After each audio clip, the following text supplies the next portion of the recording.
consistently within the ethic guidelines I had as Secretary of the Treasury. And when it became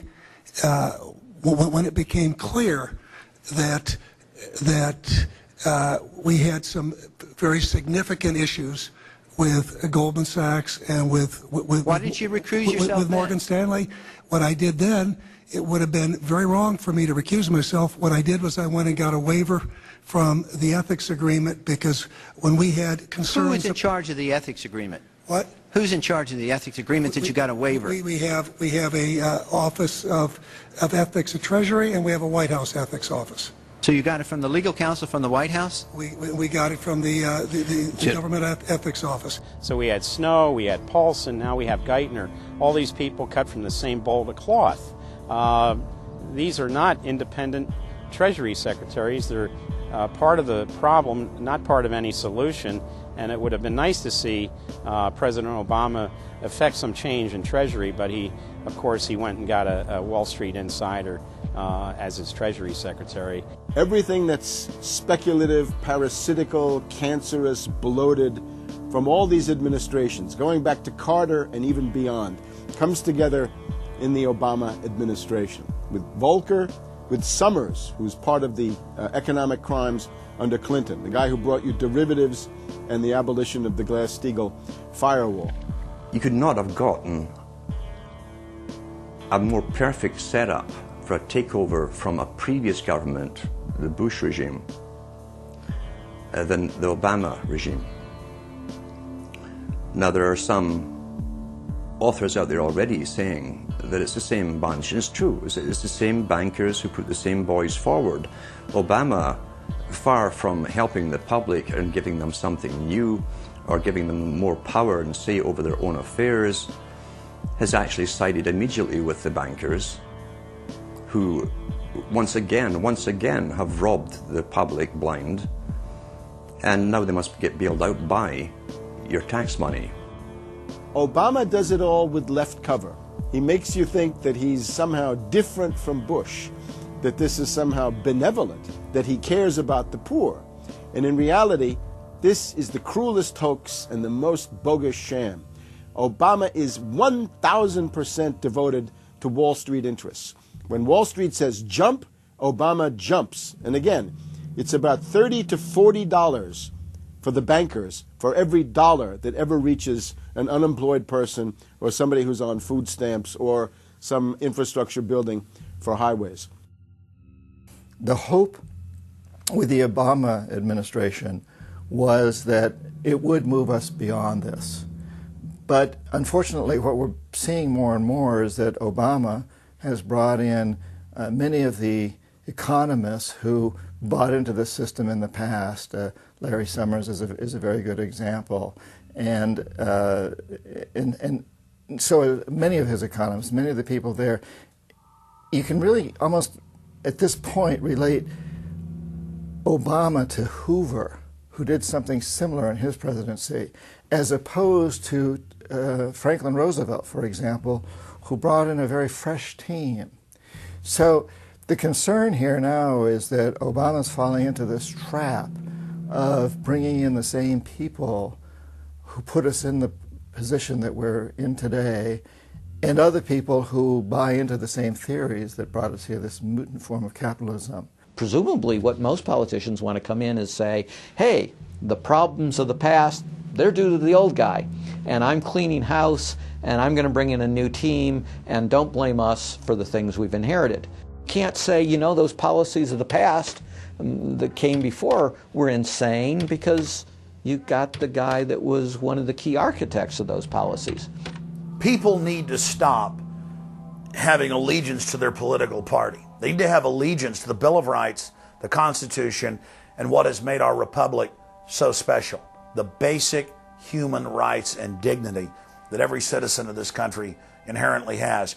Not because it's some right given to us by government, but because our Bill of Rights, our Constitution, enshrines that these are inalienable rights given to us by God, that we inherently have as sentient, free, conscious beings.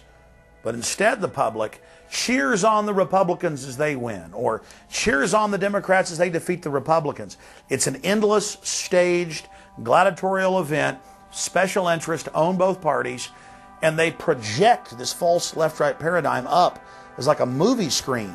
And behind that, behind the throne, the establishment is able to control our society and engineer it into this high-tech police state. If you try to let the finance oligarchs who created the crisis turn around and say they're the doctors who are going to get you out of the crisis, they will dig you deeper and deeper into the bottomless abyss of world economic depression, financial collapse, and disintegration. The Democrats have really done more to destabilize the American economy and to help the big banks on Wall Street than the Republicans have done. I would imagine that the Republicans know a little bit more about finance and markets enough that when someone like Goldman Sachs asks the Congress to change laws as they did in the 90s to do away with position limits on the futures contracts, the Republicans would have said, no way, that's completely inconsistent with any notion of a fair market. But the Democrats, I have a feeling, are just not financially literate enough to say no.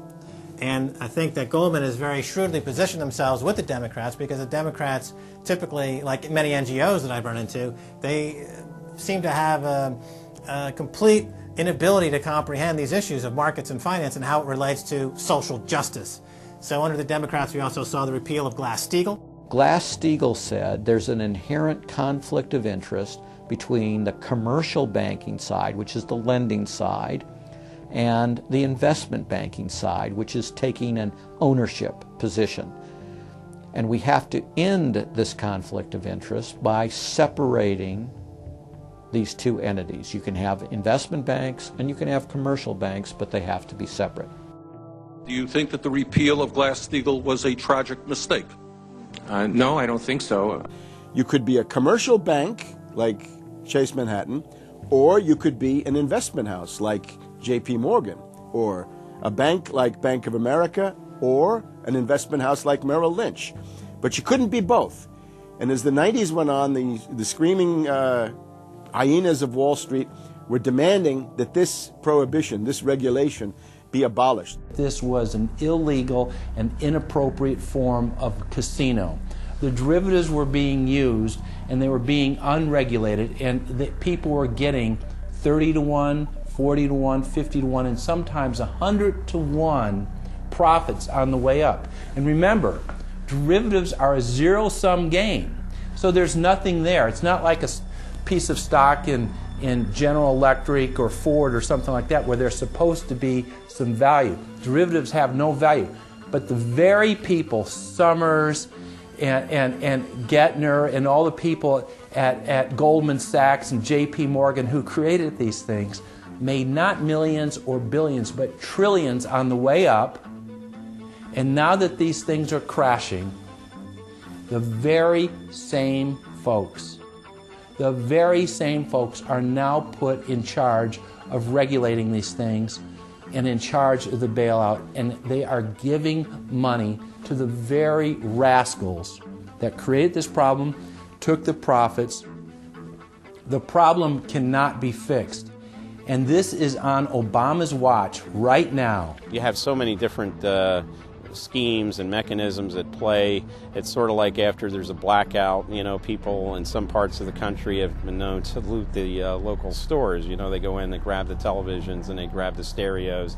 And basically that's what the Wall Street gang has done. They've just engaged in this massive looting of money from their own companies and now from the U.S. Treasury. There was a lady called Brooksley Born. She was the head of the Commodity Futures Trading Commission under Clinton. And she said, look, we have these derivatives. Why don't we at least make them reportable so we know how many there are and where they are? And she writes in a biographical account, she said, I picked up the phone and Larry Summers was screaming at me that I was interfering with the wonderful inventiveness and ingenuity of Wall Street and their ability to come up with new financial products, such as these derivatives. Brooksley Born was the chair of the Commodities Future Trading Commission, CFTC, which regulates many financial derivatives. And she said there's a grave danger out there in the form of these credit default swaps. And credit default swaps are an exotic financial derivative, or moderately exotic financial derivative, that were sold on a bright, shining lie that they were supposed to make markets more efficient. In fact, they allow utterly insane gambles, and they're really great devices for accounting fraud as well. She actually says, I'm